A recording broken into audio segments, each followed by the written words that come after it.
দেশ স্বাধীন হয়েছে ঠিক আছে, কিন্তু যার যার বাড়িতে ঢুকা এই ভাঙচুর কথা ঠিক না। এই দেখেন বাড়িঘরের অবস্থা।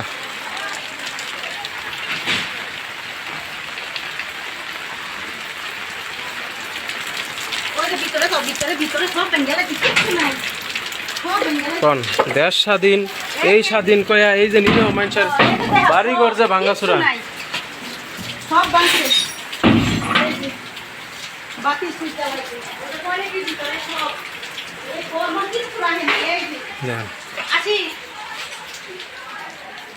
দেখেন কোন এই সাধারণ মানুষের ঘর ভেঙে কেউ থাকে না, হ্যান ত্যান একজনের দেশের অবস্থা।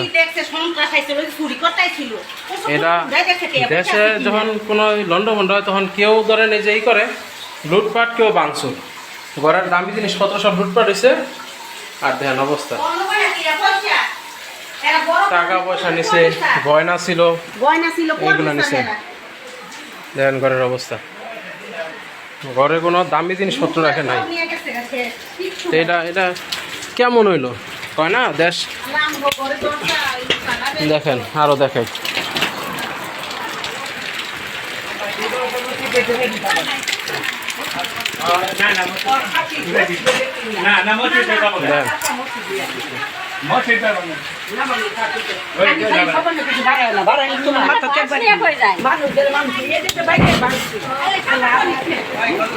এই ঘরে ঢুকছিল, এই ঘরে ঢুকছিল।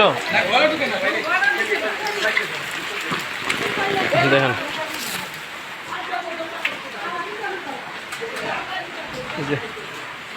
দেখেন ঘরের মধ্যে দামি জিনিস, স্বর্ণ অলংকার, টাকা পয়সা যা ছিল কোনো কিছুই আর নাই।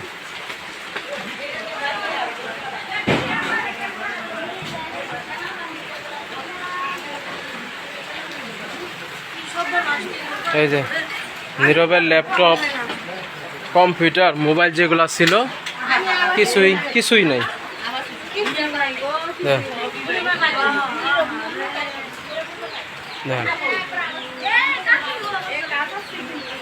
এই যে নীরবের ল্যাপটপ, মোবাইল, রুমে কিচ্ছু অবশিষ্ট নেই। এটা স্বাধীনতা নাকি লুটপাট আপনারা নিজেরাই চিন্তা করেন। স্বাধীনতা ঠিক আছে, কিন্তু এই যে লুটপাটের কোনো মানে আছে? এক মিনিট দাঁড়াও দিন।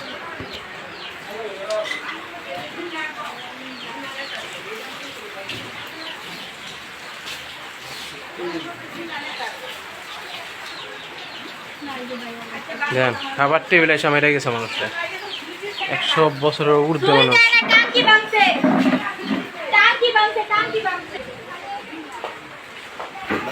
এরা বাড়ি ঘরে আগুন বন্ধ দিতে চাইছিল, অনেক কষ্টে আগুনটা দেওয়া রক্ষা করতে পারছি, এছাড়া আর কিছুই রক্ষা করতে পারা যায় নাই।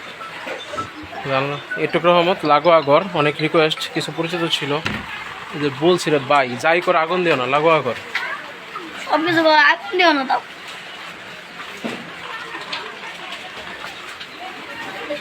অবস্থা। কোরআন শরীফের অবস্থা,